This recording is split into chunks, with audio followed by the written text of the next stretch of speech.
Hello and welcome to an update. Uh, I thought I would discuss some different methods to quit smoking. There's cold turkey. If you go on whyquit.com, there's some much more famous YouTubers than me.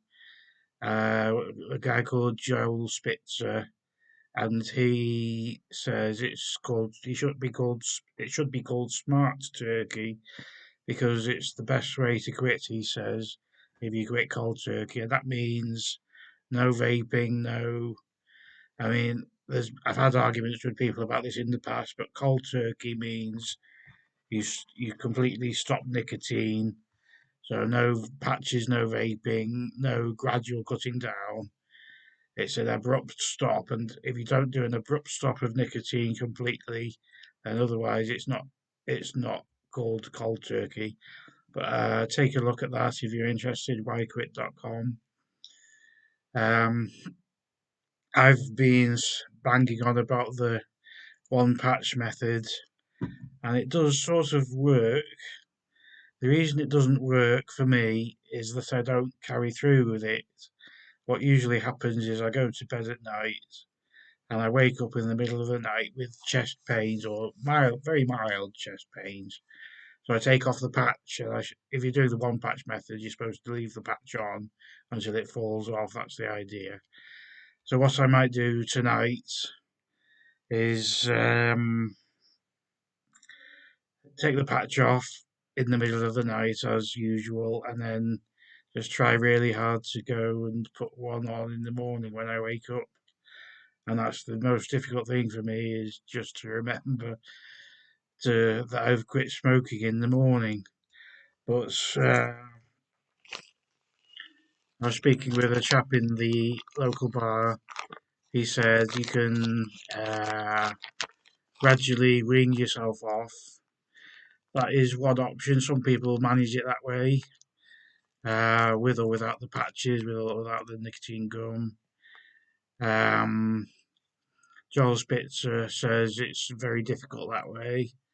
I tried weaning myself off with vaping, but because you could, of course, you could lower the dosage of the liquid.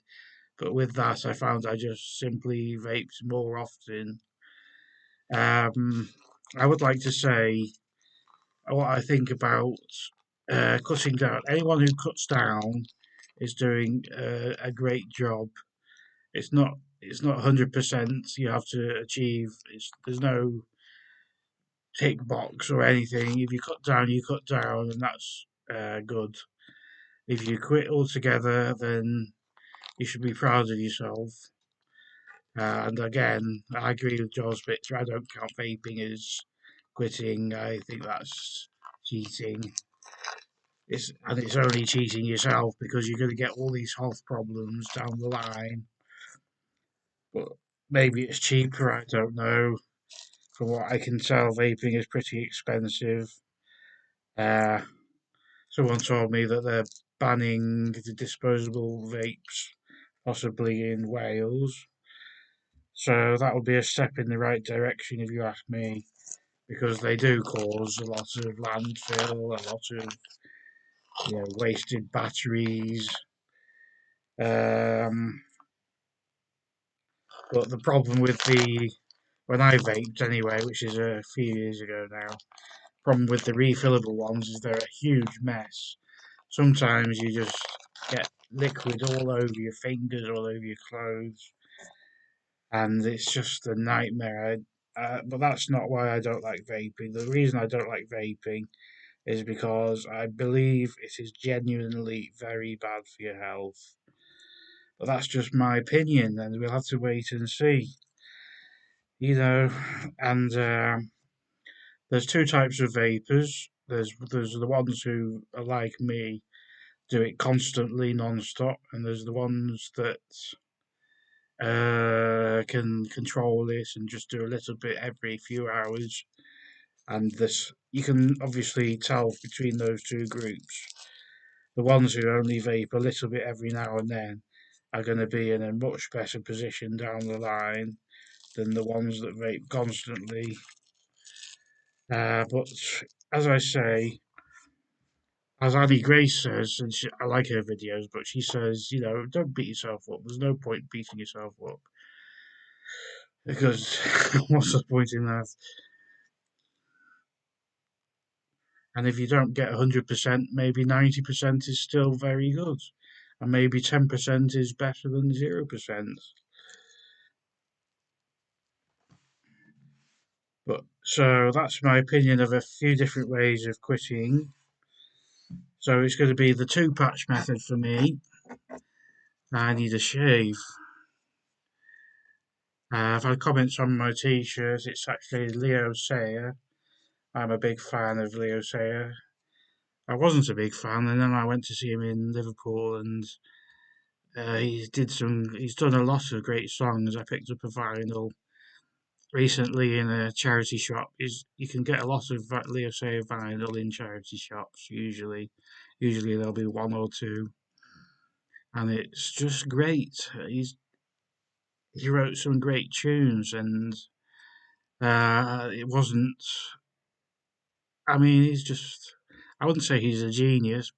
You can tell he's put the work in, and maybe that's what genius is. Maybe genius is, as they say, 90% blah blah blah.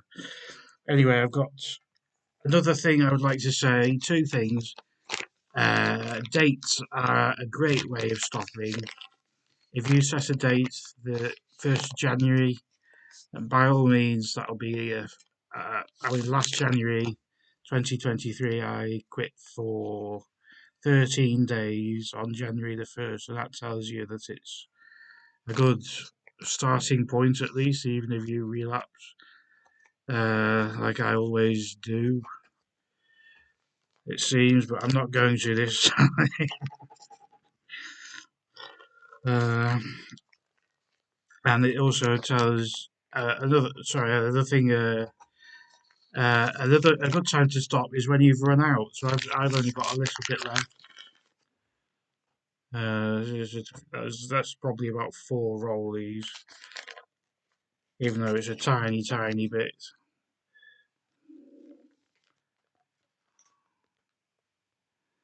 And that's it after that. Good luck when they bring out Amber Leaf, the new 45 grams packet, and you want to try the new Amber Leaf 45 grams packet. And when you see a cigarette with pink doilies attached to it, and you think, oh, that'll make my smoking. They do the same thing with cereals and chocolate bars, because they know if you have a few chocolate bars, you'll want more and more chocolate bars.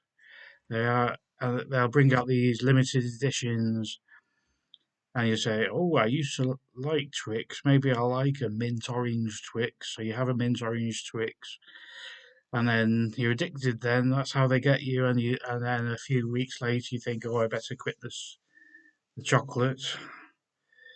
And it's the same with smoking. They bring out these stupid, idiotic, new ways of, like Marlboro had the funny packages, and there's all sorts of funny different vaping combinations and promotions and nonsense. It's all just the same thing. It's nicotine, it's alcohol, it's sugar, it's caffeine. You could go to your Starbucks and have an Americano with just a plain coffee with a bit of sugar.